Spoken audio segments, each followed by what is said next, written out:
Picture a developer's workshop in Pyongyang, far from Silicon Valley, tasked with an impossible mission: clone Instagram.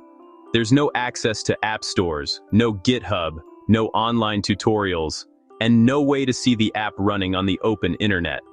The only reference is a single, confiscated smartphone displaying Instagram's interface. North Korean developers become digital detectives, documenting every menu, animation, and visual detail from this one device. Their goal: recreate the app's look and feel without ever touching its code. This painstaking process is slow and unlike any software development elsewhere. It's not just about technology, it's about reconstructing modernity under total isolation. The same approach is used for other popular apps, like KakaoTalk, all based on smuggled devices. The final products run only on North Korea's closed network, ensuring every message and photo is monitored. Developers must mimic global tech trends while being completely cut off from them, creating a digital universe that's both familiar and fundamentally isolated. This is North Korea's paradox, appearing modern while reinforcing its deliberate separation from the world. North Korea's app cloning is possible because of its unique digital ecosystem, the Kwangmyong intranet. Kwangmyong is a state-controlled, isolated network, North Korea's version of the internet, but with no connection to the outside world. It offers curated websites, email, and search, all hosted within the country and strictly vetted for ideology. There are no foreign social media platforms or independent news, just a digital walled garden. Since users can't access Google or Apple's app stores, the state must provide its own apps. These are distributed through physical stores or preloaded on North Korean devices, which only connect to Kwangmyong and the domestic network. All digital activity is contained and monitored, preventing any unauthorized contact with the outside world. Kwangmyong gives citizens a sense of modernity, but only within a framework of absolute control. This closed ecosystem is the soil in which North Korea's app cloning takes root. The raw material for North Korea's app clones isn't code, it's contraband. The process starts with a smuggled smartphone, confiscated from a defector, loaded with South Korean and international apps. For Pyongyang's engineers, this device is a digital blueprint, a rare glimpse into foreign technology. Teams analyze every app on the phone, tapping buttons, scrolling feeds, and recording every animation. They document every visual and behavioral detail, building a comprehensive reference before replication begins. Unlike developers elsewhere, North Koreans may have only one or two such devices, making documentation critical. They use cameras or screen recorders to capture the app in action, replaying footage frame by frame. The apps they clone are often outdated versions, simply whatever was on the confiscated phone.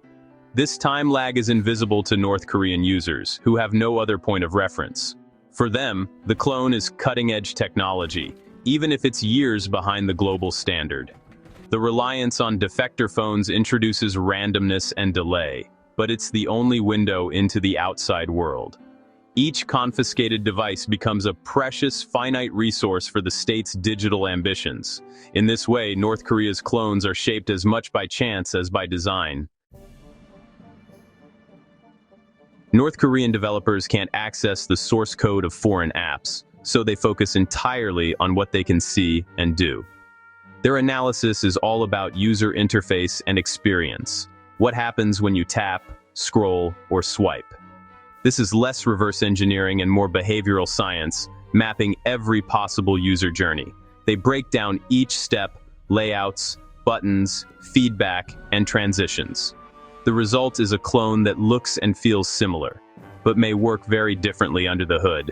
Animations and features are recreated with whatever tools are available, often less efficient than the originals. The goal isn't technical parity, but perceptual parity, making the app feel authentic to users who've never seen the real thing. Imperfections and quirks are inevitable, but in North Korea's closed market, they become the new standard. Without a direct comparison, the clone is accepted as the real thing. After analysis, the real work begins, rebuilding the app from notes, sketches, and recordings. Developers use their own tools to recreate the app's visual skeleton, matching layouts, colors, and icons as closely as possible. Fonts and icons are redrawn from scratch, often pixel by pixel. Animations and transitions are painstakingly simulated by studying video recordings. The result may not be a perfect match, but it's convincing enough for users who've never seen the original. Developers work with limited resources, building features from scratch or using state-approved libraries. They can't import open-source code, so every function is homegrown. The final app is a mosaic of reverse-engineered visuals and local functionality, a North Korean product with a global face. It's a testament to resourcefulness under extreme constraints. North Korea's visual cloning extends beyond apps to entire operating systems. The best example is Red Star OS, the country's homegrown system, which has mirrored both Windows XP and Apple's Mac OS over the years. Early versions looked like Windows, with familiar menus and icons. Later versions adopted a Mac OS-like interface, reportedly at Kim Jong-un's direction. Underneath, Red Star OS is based on Linux, but its appearance is meticulously crafted to mimic Western systems. Developers had no access to Apple's code. They simply copied the look and feel by observation. Every window, button, and icon was recreated from scratch, providing a world-class look without world-class connectivity. Red Star OS is heavily fortified with surveillance features, making it a beautiful but tightly controlled cage. The system projects sophistication and modernity, masking the intense monitoring at its core. Visual cloning isn't just a tactic for apps, it's central to North Korea's entire digital strategy.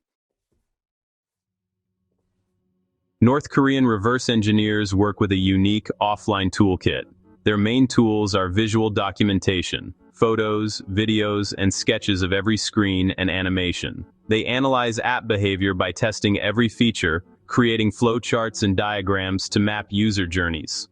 Functional simulation comes next, building chat servers, photo filters, and other features from scratch, often using academic resources or old textbooks. The first version is rarely perfect, so teams compare their clone to the original, refining details until the match is close enough. This cycle of documentation, simulation, and refinement continues until the app is ready for release. Without internet access or open-source libraries, every feature must be recreated or adapted from limited resources. The process is slow and labor-intensive, but it's the only way to deliver modern-looking apps in a closed system. Each clone is a product of creativity, persistence, and necessity. The toolkit is less about high-tech tools and more about relentless observation and iteration. In North Korea, reverse engineering is as much art as science. How do these imperfect, outdated clones succeed? The answer is simple: context. North Korean users have never experienced the global internet or the latest apps, so the clones are judged as new and modern. With no benchmark for comparison, the copy becomes the genuine article. State media presents these apps as triumphs of self-reliance, celebrating developers as national heroes. The propaganda creates pride and ownership, making the clones symbols of progress. Functionality is tailored to North Korean needs. Maps use state data, news apps pull from official sources. The interface may be copied, but the backend is entirely local and integrated with state infrastructure.